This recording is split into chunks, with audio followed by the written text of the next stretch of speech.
দর্শক, এক রাজকীয় বাগদানের আসর বসেছিল। চারপাশে আলোর রোশনাই, ডিজাইনার পোশাক আর প্রচুর টাকার সাজসজ্জা।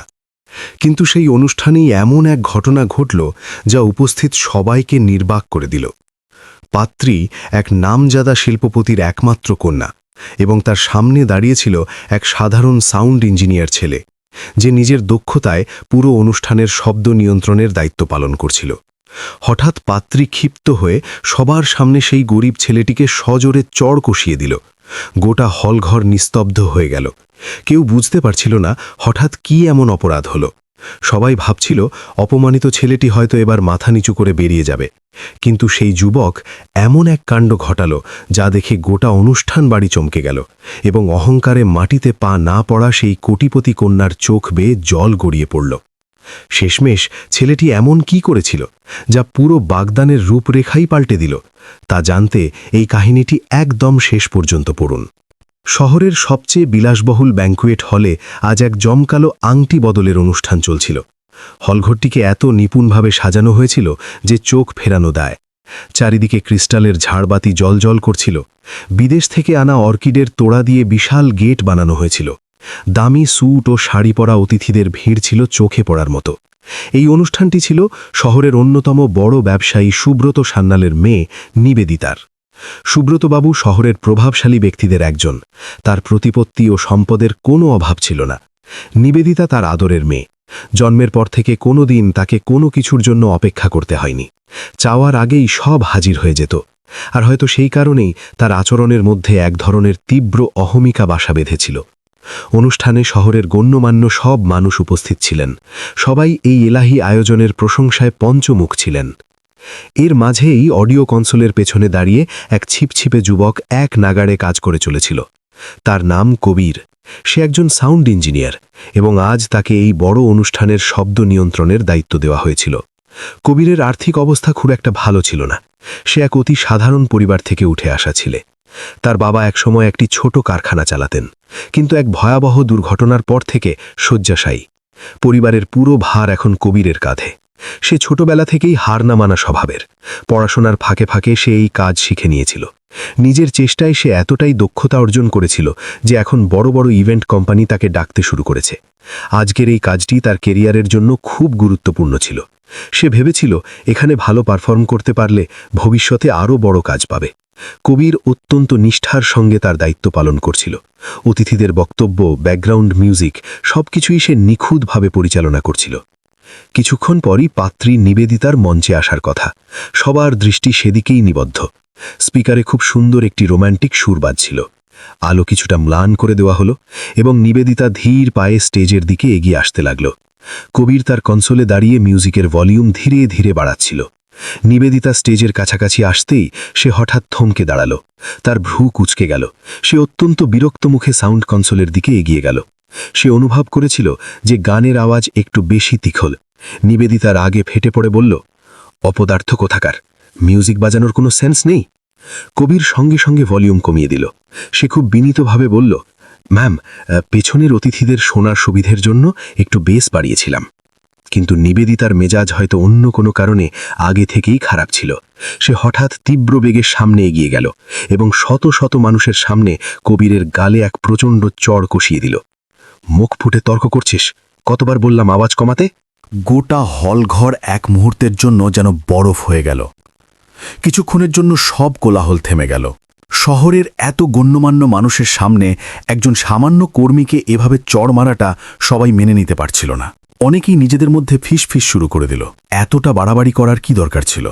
ছেলেটা তো শুধু নিজের কাজটুকু করছিল। কিন্তু কেউ প্রতিবাদ করার সাহস দেখালো না, কারণ মেয়েটি ছিল শহরের সবচেয়ে ক্ষমতাবান ব্যবসায়ীর মেয়ে। কবির এক দৃষ্টে সেখানে দাঁড়িয়ে রইল। তার ফর্সা গালে আঙুলের দাগ স্পষ্ট ফুটে উঠেছিল। অপমানে তার চোখ ছলছল করে উঠল, কিন্তু সে মুখে একটা শব্দ উচ্চারণ করল না। সে খুব ধীরে সুস্থে তার হেডফোনটা গলা থেকে নামালো এবং এক পলকের জন্য নিবেদিতার দিকে তাকালো। নিবেদিতার চোখে মুখে তখনও চরম ঔদ্ধত্য। সবাই ধরে নিয়েছিল যে এই ছেলেটা ভয় পেয়ে এখন পালিয়ে যাবে। কিন্তু ঠিক তখনই কবির অত্যন্ত শান্ত অথচ দৃঢ় গলায় বলল, ম্যাম, আমি এখানে আমার কাজ করতে এসেছি। বিনা কারণে আপনার অপমান সহ্য করতে নয়। এ কথা শুনে আশেপাশে দাঁড়িয়ে থাকা অতিথিরা আরও চমকে গেলেন। কবির তার পকেট থেকে একটি মেমোরি ড্রাইভ বের করল। সে তার ল্যাপটপে সেটি যুক্ত করল এবং দ্রুত কয়েকটি ফাইল ওপেন করল। তার চেহারায় রাগের বদলে এক অদ্ভুত স্থিরতা ছিল। কিছুক্ষণ পর সে স্টেজের পাশে দাঁড়িয়ে থাকা ম্যানেজারকে লক্ষ্য করে বলল, স্যার, আমি কি জাস্ট কয়েক মুহূর্তের জন্য মূল প্রজেক্টরে একটি জিনিস প্লে করতে পারি? ম্যানেজার রীতিমতো ঘাবড়ে গেলেন, কিন্তু তিনি ভাবলেন হয়তো কবির কোনো বিশেষ ভিডিও বানিয়েছে যা এখনই দেখানোর কথা।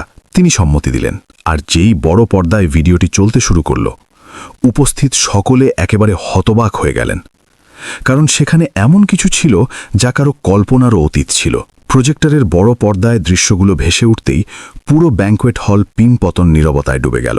প্রথম ভিডিও ক্লিপে দেখা গেল নিবেদিতা ভেতরের লাউঞ্জের সোফায় বসে আছে, তার চেহারায় চরম উদ্বেগ ও হতাশার ছাপ। দ্বিতীয় দৃশ্যে দেখা গেল সে তার ফোনে কারো সঙ্গে খুব উত্তপ্ত বাগবিতণ্ডায় জড়িয়ে পড়েছে। অতিথিরা অবাক হয়ে ভাবতে লাগলেন যে এগুলো তো অনুষ্ঠানের আগের সাধারণ মুহূর্ত, এখানে সবাইকে চমকে দেওয়ার মতো কি থাকতে পারে।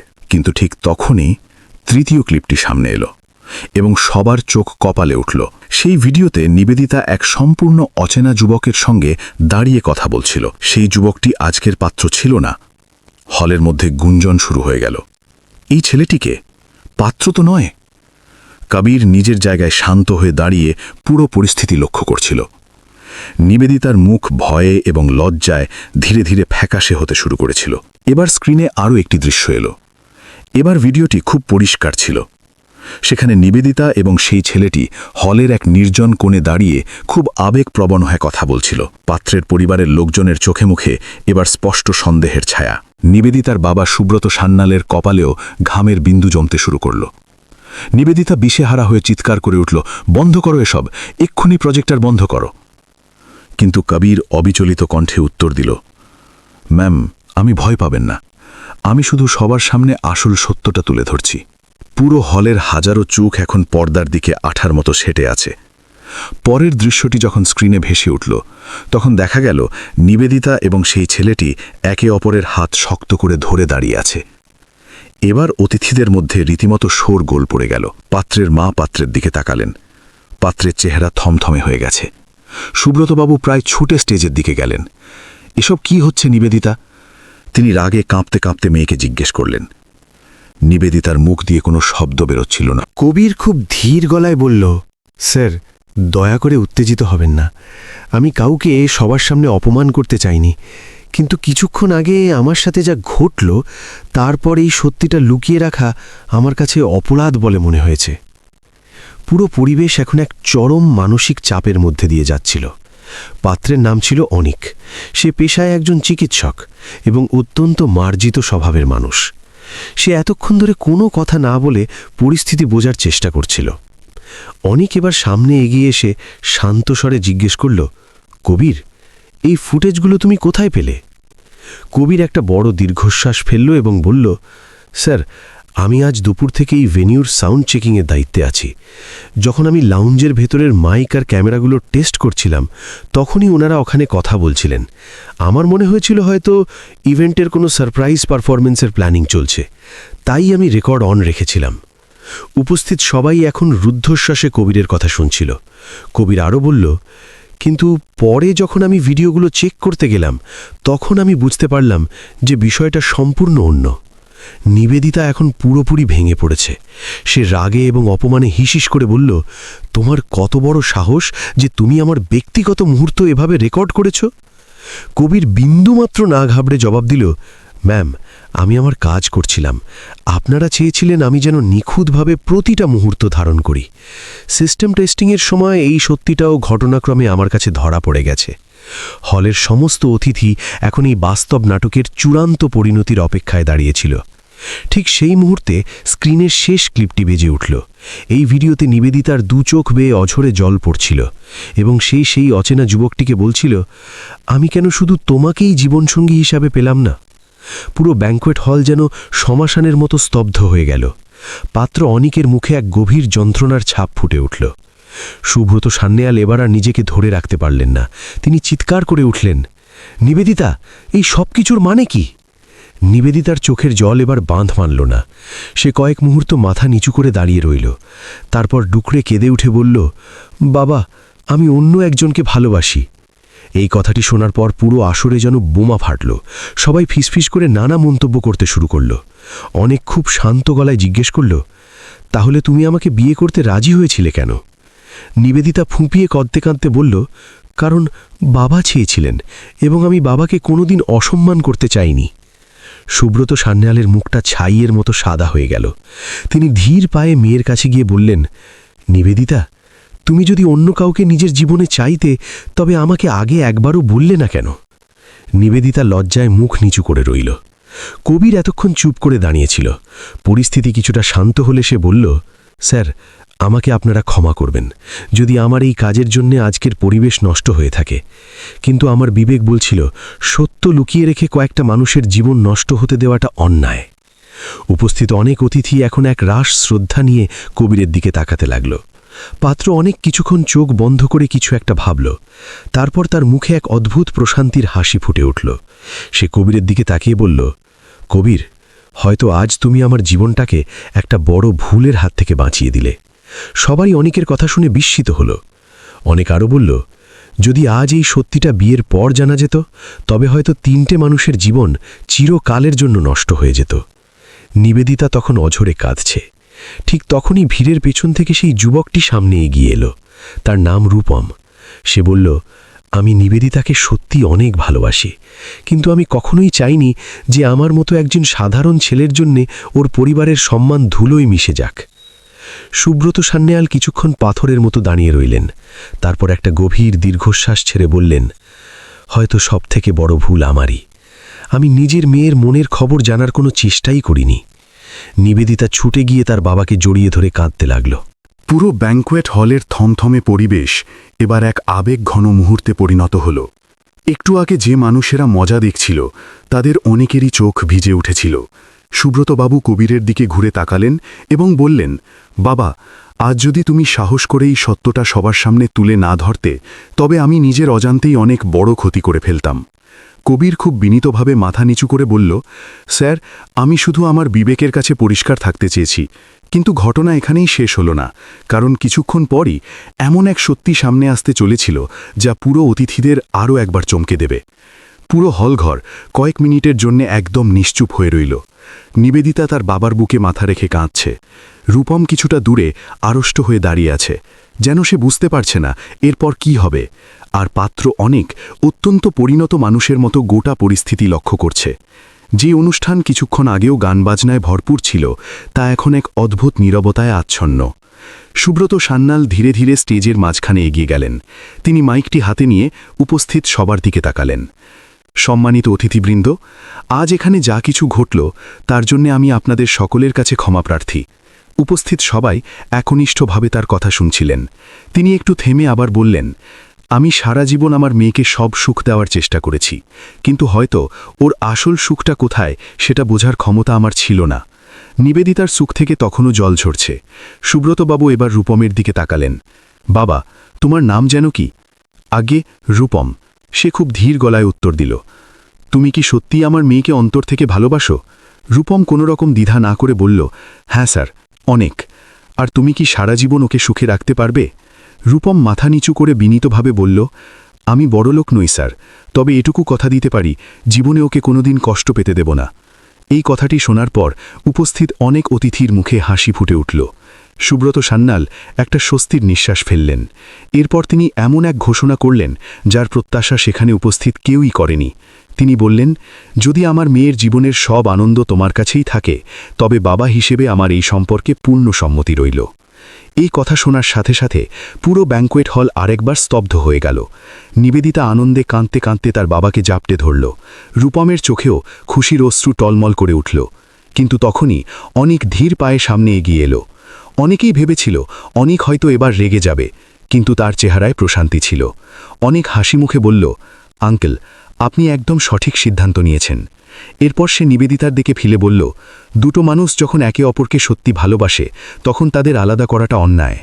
নিবেদিতা অপরাধ বোধে মাথা নিচু করে রইল। অনেক আরও বলল, সত্যি বলতে কি, আজ আমি কবিরের কাছে চিরকৃতজ্ঞ থাকব। ও যদি আজ এই সত্যিটা সামনে না আনতো তবে আমরা সবাই মিলে একটা মারাত্মক ভুল করে ফেলতাম। সবার দৃষ্টি এবার আবার কবিরের দিকে ঘুরে গেল। সেই সাধারণ ছেলেটি যাকে কিছুক্ষণ আগে সবার সামনে চড় খেতে হয়েছিল। নিবেদিতা খুব ধীরে ধীরে কবিরের সামনে গিয়ে দাঁড়ালো। তার চোখে এখন একরাশ লজ্জা এবং অনুশোচনা। সে বলল, কবির, আমাকে তুমি ক্ষমা করে দাও। আমি আমার রাগের বশবর্তী হয়ে তোমার গায়ে হাত তুলেছিলাম। কবির হালকা হাসি হেসে বলল, কোনো ব্যাপার না ম্যাম, মানুষ অনেক সময় মানসিক চাপে ভুল আচরণ করে ফেলে। নিবেদিতা মাথা নেড়ে বলল, না কবির, অপরাধ আমারই।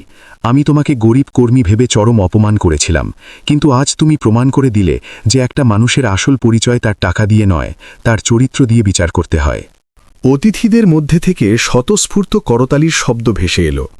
ঠিক তখনই অনিক একটু মজার ছলে বলল, আর হ্যাঁ, আজকের সন্ধ্যার আসল চমকটা তো এখনো বাকিই রয়ে গেছে। সবাই কৌতূহলী হয়ে তাকালো। অনিক হাসি মুখে বলল, কবির, তুমি শুধু একজন ভালো মানুষই নও, তুমি কাজেও প্রচণ্ড দক্ষ। আজ এই সত্যিটা তোমার তীক্ষ্ণ বুদ্ধির জন্যই সঠিক সময় সবার সামনে আসতে পারল। কবির একটু অপ্রস্তুত হয়ে গেল। তখনই সুব্রত সান্যাল তার ম্যানেজারকে ইশারে করে কাছে ডাকলেন। তিনি ঘোষণা করলেন, আগামীকাল থেকে আমাদের কোম্পানির সমস্ত ইভেন্টের দায়িত্ব কবিরকেই দেওয়া হলো। কবির বিস্ময় হতবাক হয়ে গেল। স্যার, আপনি সত্যি বলছেন? সুব্রতবাবু হাসলেন। হ্যাঁ বাবা, কারণ আজ তুমি যে কাজ করেছ সেটা আজকালকার দিনে বিরল। তুমি চাইলে চুপচাপ নিজের কাজ করে চলে যেতে পারতে, কিন্তু তুমি সত্য বলার সাহস দেখিয়েছ। কবির বিনয়ের সাথে বলল, স্যার, আমি শুধু সেটাই করেছি যা আমার কাছে ঠিক মনে হয়েছে। তখনই পাশে দাঁড়িয়ে থাকা অনেক বলে উঠল, কিন্তু একটা কথা আমরা এখনো বুঝতে পারছি না। সবাই অনেকের দিকে তাকালো। অনেক হাসি মুখে কবিরকে জিজ্ঞেস করল, কবির, তুমি কি সত্যিই শুধু একজন সাউন্ড অপারেটর, নাকি এর পেছনেও কোনো গল্প আছে? কবির একটু হাসল।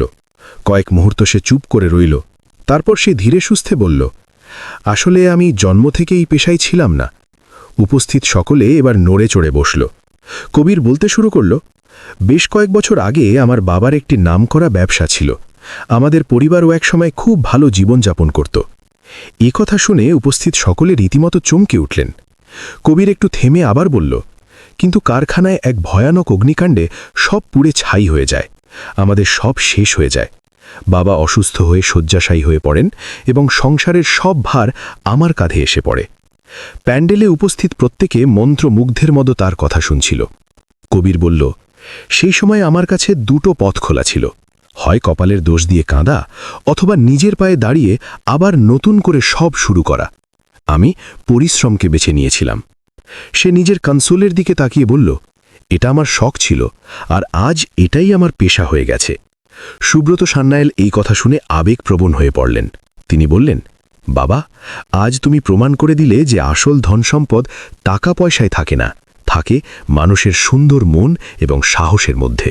তখনই নিবেদিতাও সামনে এগিয়ে এলো। সে অত্যন্ত শ্রদ্ধার সাথে বলল, কবির, আজ তুমি যদি ওই সত্যিটা ফাঁস না করতে, তবে হয়তো আমি সারা জীবন ভুল সিদ্ধান্তে আটকে থাকতাম। রূপমও এগিয়ে এসে কবিরের হাত ধরল। ভাই, আজ তুমি আমাদের গোটা জীবনটা বদলে দিলে। অনেক মুচকি হেসে বলল, আর আমার জীবনটাও। সবাই এই কথায় হালকা করে হেসে উঠল। ঠিক তখনই সুব্রত সান্যাল আবার মাইকটি হাতে তুলে নিলেন। তিনি সবার উদ্দেশ্যে বললেন, বন্ধুরা, আজকের এই অনুষ্ঠানে পাত্র হয়তো বদলে গেছে, কিন্তু একটা খুব বড় প্রাপ্তি আমাদের সবার হয়েছে। সবাই উৎসুক হয়ে শুনছিল। তিনি বললেন, আজ আমরা এই শিক্ষা পেলাম যে কোনো মানুষকে তার বাহ্যিক রূপ বা পেশা দিয়ে বিচার করা উচিত নয়। সব অতিথি আবার হাততালি দিয়ে উঠলেন। এরপর সুব্রতবাবু নিবেদিতা আর রূপমের হাত দুটো একসাথে মিলিয়ে দিয়ে বললেন, আপনাদের সকলের যদি আপত্তি না থাকে, তবে আজ এই আসরেই আমি এদের দুজনের আংটি বদল সম্পন্ন করতে চাই। পুরো ব্যাঙ্কুয়েট হল খুশিতে ফেটে পড়ল। নিবেদিতা আর রূপমের চোখে তখন শুধুই আনন্দের বন্যা। আর একটু পরেই যে মঞ্চে আগের পাত্রের সাথে আংটি বদল হওয়ার কথা ছিল, সেই মঞ্চেই এখন নিবেদিতা আর রূপমের নতুন জীবনের সূচনা হতে চলেছে। কবির একটু দূরে দাঁড়িয়ে তার প্যানেল থেকে খুব সুন্দর একটা সুর বাজিয়ে দিল। তার মুখে এক পরম তৃপ্তির হাসি। আজ সে মন থেকে অনুভব করছিল যে ঈশ্বর মাঝে মাঝে মানুষকে এমন এক মোড়ে এনে দাঁড় করিয়ে দেন, যেখানে একটা সঠিক সিদ্ধান্ত অনেকগুলো মানুষের জীবন আলোয় ভরিয়ে দিতে পারে। কিছুক্ষণ পরেই নিবেদিতা এবং রূপম একে অপরকে আংটি পরাল। পুরো অনুষ্ঠান বাড়ি আনন্দে মেতে উঠল।